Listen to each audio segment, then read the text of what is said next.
Whether it's high art or beautiful trash, the AV Club explores the best of film, TV, music, books, and games.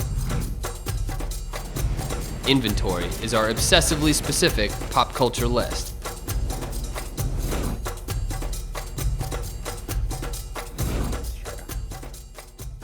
Welcome to Inventory. We're going to be talking about the horrors of the big city. These are movies about the peril that awaits people who venture into the terrifying metropolis. I'm going to be talking about After Hours, which is Martin Scorsese's classic 1985 dark comedy about an office drone played by Griffin Dunne. Hi, this is Paul Hackett. We met earlier tonight. Maybe you should come on over. Sure. Now? Yeah? Why not? Who goes to Manhattan and ends up immersed in this sort of urban hell. I had $20, and now... So Dunn ventures deep into the night to get closer to Rosanna Arquette, who is this very sad, quirky sort of woman. I feel like something incredible is really going to happen here. This kind of sets about a chain of events. Hey, where'd you get that? In which he ends up being framed for a series of burglaries committed by Cheech and Chong. On one hand, it is the city as this abject horror. What do you want from me? But at the same time, it's very appealing, and it's very attractive, and it has this very great sort of look. And one of the things I love about After Hours, besides the fact that it has a perfect screenplay and is brilliantly written and cast, is that the menace is wholly bohemian in nature, and it's not horribly racist. And I feel like that's kind of the implicit message of a lot of these movies. I'll probably get blamed for that. So Sean, I understand your film is the timeliest movie of 1993. That's right. Much the way After Hours captures a 1980s New York, it doesn't really exist anymore. Falling Down is a riots-era LA story set when everybody was trying to follow the newly prescribed maxim of can't we all get along. However, Douglas's character, who's this tightly wound defense worker, he doesn't really buy into that. He explodes into what can only be called scattershot white man's rage. Oh, please. And honestly, it's no wonder, because he lives in like an Epcot Center version of LA, where every corner has a stage vignette and a broadly drawn stereotype. There's a Korean convenience store owner. 85 cents. That doesn't give me enough money for the phone call. Hispanic gang members.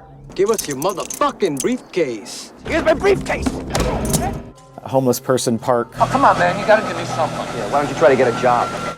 Neo-Nazis. Wonder how many kikes this little can took out. And do-nothing symbols of bureaucracy. What are you doing to the street?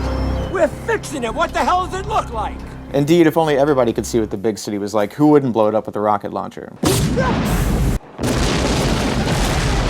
You know, if you're left wing or right wing, you could say this movie makes sense to me. I feel like it's sort of just so muddled in what it's trying to say that you can take away what you want from it. You know what? What? So Keith, I understand your movie is sort of halfway in between the madcap adventures of After Hours and the racial panic of Falling Down. Yeah, it pretty much is exactly halfway between there. Adventures in Babysitting, when it came out, it was kind of referred to as After Hours for teens. It is the directorial debut of Chris Columbus, and it stars Elizabeth Shue as a Chicago teen. Hello? Chris, I ran away from home. Can you pick me up? Oh my God, there's a man with a gun. Don't move. I'll be there in half an hour.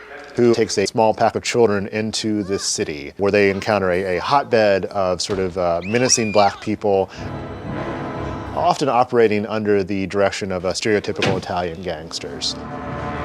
Take the Brady Bunch upstairs. Because that's what happens when you come to Chicago, particularly in this movie, the parts of Chicago that look an awful lot like Toronto.